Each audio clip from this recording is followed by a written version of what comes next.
Dr. Shane, and it is the season. And the reason for the season, we all know the birth of the Christ, Christmas, celebrated many places. And tonight actually, we're going to talk about three strategies to survive your in laws this Christmas. Your in laws this Christmas. So I got to be honest with you guys and transparent. Christmas is the busiest time of my year. Christmas, oh my God, I get booked solid. And couples come in and they're happy. They're happy they're going to spend some time together. But boy, they got some challenges afoot. It is the busiest time because couples are going to spend time with their in laws and couples are going to spend time with each other. So, we're going to give you some ways to make this Christmas a little bit more merry and a little bit more cheery. So, the first thing I want to say, particularly, so some of us just have great in laws, just love them, can't get enough of them. We want to see them every moment of every day. For those of you with those types of in laws, kudos. Hey, God, it is a blessing. I'm sure you guys have fun. Some of us, we got to figure out how to negotiate the in-laws. Doesn't mean we don't like the in-laws, but sometimes too much of a good thing can get too good. So we are going to talk about three strategies. I am Dr. Shane, and I'm excited to have you in the group, African American Marriage Counseling with Dr. Shane. So let me first start by saying this COVID, we're lucky, period, to have everybody that we have. This is one of those times where we've been through a lot. So let's think about it. Let's think about really making this work because people are happy to be around their family. Last Christmas, I know a lot of us couldn't. So the first things I want you to do is accept that when you get married, it is a cross-cultural experience. It is a cross-cultural experience. What do I mean by that? So, families are very different. So, a lot of times we think racially, culturally, you're Nigerian, I'm Nigerian, you're Caribbean, I'm Caribbean, you're from South Kakalaki, I'm from South Kakalaki, you're from New York, I'm from New York. We're the same. Not the same at all. Different families are different. They're usually different in two ways. Families have what we call personalities. Spouses have what we call personality.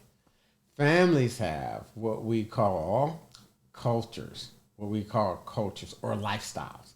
Certain things families are. Give an example. So we go to a family that is a family of drinkers and we're not drinkers. And we know by the time that second drink comes out, it is over. It is over. And your spouse is a non-drinker. Different culture. Different culture. We do things different. We have different lifestyle. Personality. Some families are very gregarious, loud. Some families are angry. Some families, we don't talk that much. Some families, after you get that meal, you need to best be on the road. You've opened your gifts. Let's go, right? So it's just different. So I want us just to recognize it's not personal. It's not personal. We have to cut a deal. So I had this family come in, and they were going back to Detroit, right? Be with her family. And her family was drinkers. He did not drink at all. So they just cut a deal. They got a hotel, but they got a hotel with a big swimming pool. And they got this hotel, and they agreed. When that second round of drinks gets poured, he was out of there. But he was taking all the kids with him from everyone's family, and they were going to be by the pool, and he was going to babysit. Cut a deal. Sometimes you got to give up something you don't like. He's like, well, I'd rather you not drink. But she wasn't giving that up. He was like, I'd rather you be here. Wasn't giving that up. So just recognize we have to cut a deal. So lifestyle. I come from an angry family, y'all. We fight, but it don't mean nothing to us. We could fight, have a drink with you. The next moment, we are good. That is not every family. Some family have very proper etiquette. They eat the meal. They don't go at each other directly.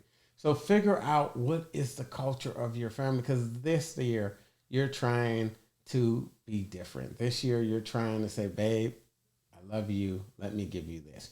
So I say that from the standpoint that families are different culturally. And if you want it to work out, you have to cut up a deal.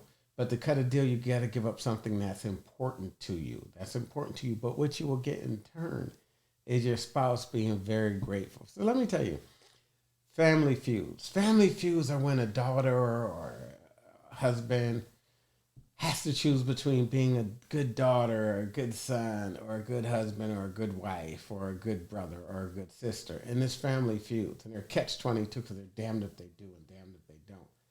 You're the only one that can let them off the hook. So I want you to figure it out so that we say, hey, this is once, twice a year, but the other 6 months we are good. So anyways, that's the first thing. Recognize it's a family feud. Make that one of the gifts you give to your spouses this year. You'll help them win the family feud. So that's one thing in the case that your family doesn't work as well as others. So, got to be real with you, right? Sometimes we do all this planning and it still goes bad. It still goes bad. So let's just plan it. Let's just plan it. So you're over there and there's a situation where they're disciplining your kids and you don't like them disciplining your kids, or the other kids are playing too rough.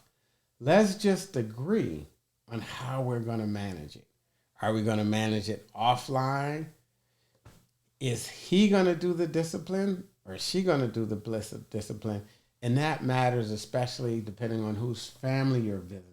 Because if you're visiting their family, you might not want to be the one that delivers the bad news, especially if you're already the bad person in their eyes. Make sure that we plan that, hey, you're going to deal with all situations. I'll sit back. I'll trust you. I'll be quiet. I won't deal with it myself.